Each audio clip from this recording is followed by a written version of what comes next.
Le stress, c'est le mal du siècle. Tout le monde est concerné par le stress. Tout le monde est touché par le stress. Au travail, il y a énormément de situations qui sont sources de stress et de souffrance. Et cela provoque des arrêts maladie, des burn-out, des dépressions.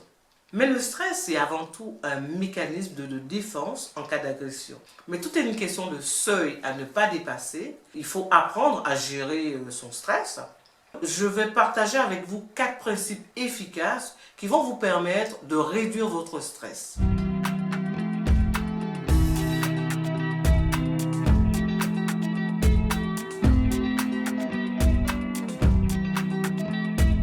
Mais avant de rentrer dans le vif du sujet, si vous n'êtes pas encore abonné à ma chaîne, je vous invite à le faire en cliquant sur le bouton s'abonner et en activant la cloche de notification. N'hésitez pas à partager et à liker ma vidéo. Et comme j'aime bien faire les cadeaux, je vous offre mon guide « Comment apprendre à mieux gérer votre stress ». C'est un livret, c'est un e-book qui va vous permettre de mieux appréhender votre stress et d'apprendre à mieux le gérer. Le premier principe que je vais partager avec vous, il faut d'abord changer votre façon de voir les choses. Tout est une question de perception, tout est une question d'interprétation. On interprète beaucoup les choses et on fait preuve avant tout de sa subjectivité. On n'est jamais objectif en fait quand on appréhende les choses. Quand vous changerez la façon dont vous regardez les choses que vous regardez changeront. Combien de fois dites-vous vous-même des phrases du type « je ne veux pas obtenir ceci ou cela »,« je ne peux pas obtenir ceci ou cela »,« ce n'est pas possible »,« je n'y arriverai pas »,« c'est trop difficile »,« ce n'est pas dans mes compétences »,« je n'ai pas ou je n'aurai jamais la capacité d'atteindre cela ». Il faut vraiment vous rendre compte que toutes ce sont des croyances limitantes et ce sont des croyances qui vont vous freiner, qui vous freinent, qui vous bloquent et qui vous empêchent d'atteindre vos objectifs. Apprendre à regarder les choses d'une manière différente est vraiment importante là et surtout d'apprendre à voir les choses de manière positive. Quand vous voyez les choses de manière positive, vous voyez plus les opportunités parce que vous n'êtes pas dans le négatif. Et là où il y a des obstacles, vous voyez des défis. Vous voyez plus de problèmes, vous voyez des défis ou des challenges. Alors il faut apprendre à changer sa façon de voir les choses. Ne vous laissez jamais miner par vos pensées et par vos pensées négatives. Vous savez, les pensées négatives envahissent l'esprit. Et les pensées négatives génèrent de toute manière des émotions négatives qui vont être suivies, ces émotions, d'actions négatives et qui vont générer et qui vont entraîner des actions négatives et qui vont ensuite, par la suite, entraîner des résultats négatifs. Pour rompre avec ce schéma, je vous propose plutôt d'adopter un meilleur état d'esprit. Et il faut alors aussi positiver, regarder et apprendre à regarder les choses sous un angle favorable. Et là, à ce moment-là, vous allez vraiment avoir une spirale beaucoup plus positive. Vous allez rentrer dans un cercle vertueux. Vous allez entraîner des émotions positives qui vont ensuite entraîner des actions automatiquement positives et qui vont finalement aboutir à des résultats positifs. Optimisez votre temps de travail. Il est très important de s'organiser, distinguer ce qui est urgent et ce qui est important. Parce que ce qui est urgent n'est pas nécessairement important. Il faut se poser les bonnes questions pour clarifier ses priorités et mieux traiter en fait les situations d'urgence et les imprévus. Parce que l'urgent n'est pas forcément important. Et souvent, c'est l'urgent qui prend le pas. Donc, je vous invite toujours à vous demander, à vous poser cette question. Si je n'avais que 2 heures, qu'est-ce que je ferais? Il faut pour ça, donc, nécessairement, toujours prendre du recul. Et vous pouvez vous appuyer d'ailleurs sur la matrice de priorité de Mintzberg, que j'avais développé dans une de mes vidéos qui s'appelle 4 stratégies puissantes pour apprendre à mieux gérer son stress.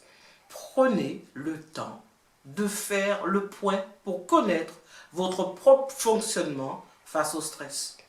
Il est important, justement, à un certain moment, de s'arrêter et de réfléchir et de faire un point. Alors pour ça, je vous invite à vous installer dans un endroit calme. Faites d'ailleurs quelques respirations longues et conscientes. La respiration ventrale, ça va vous permettre de vous détendre et d'être beaucoup plus apte à la réflexion.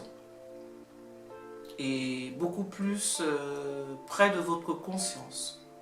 Essayez de vous remémorer une situation stressante et là, faites vraiment la liste de ce que vous faites ou ce que vous ne faites pas. D'ailleurs, rappelez-vous la dernière fois où vous avez dû faire face à un challenge, un défi,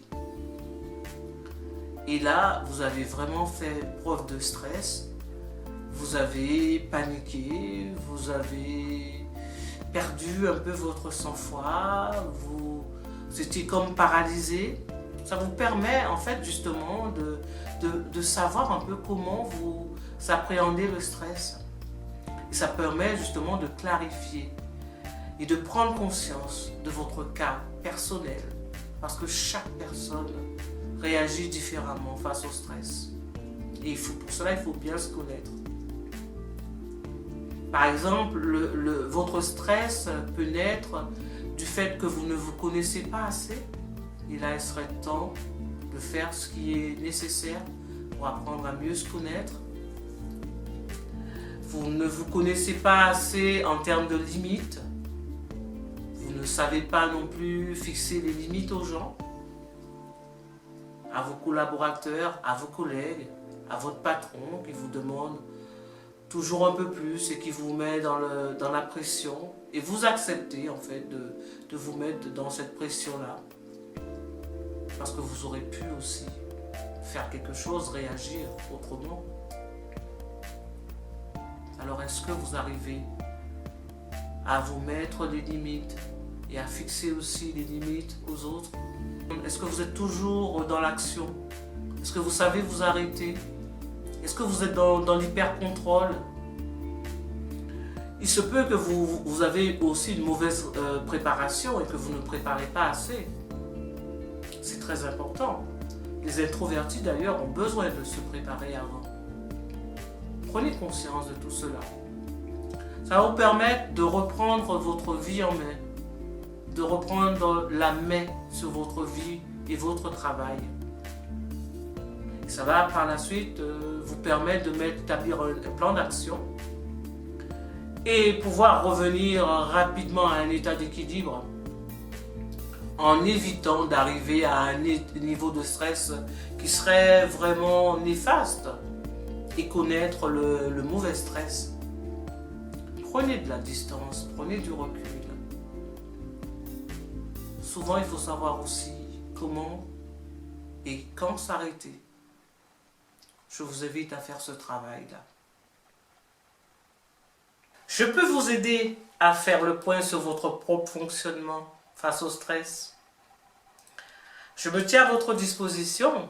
Vous pouvez prendre un rendez-vous en ligne ou en cabinet via la plateforme Doctolib ou visitez mon site www.lydialécusson.fr.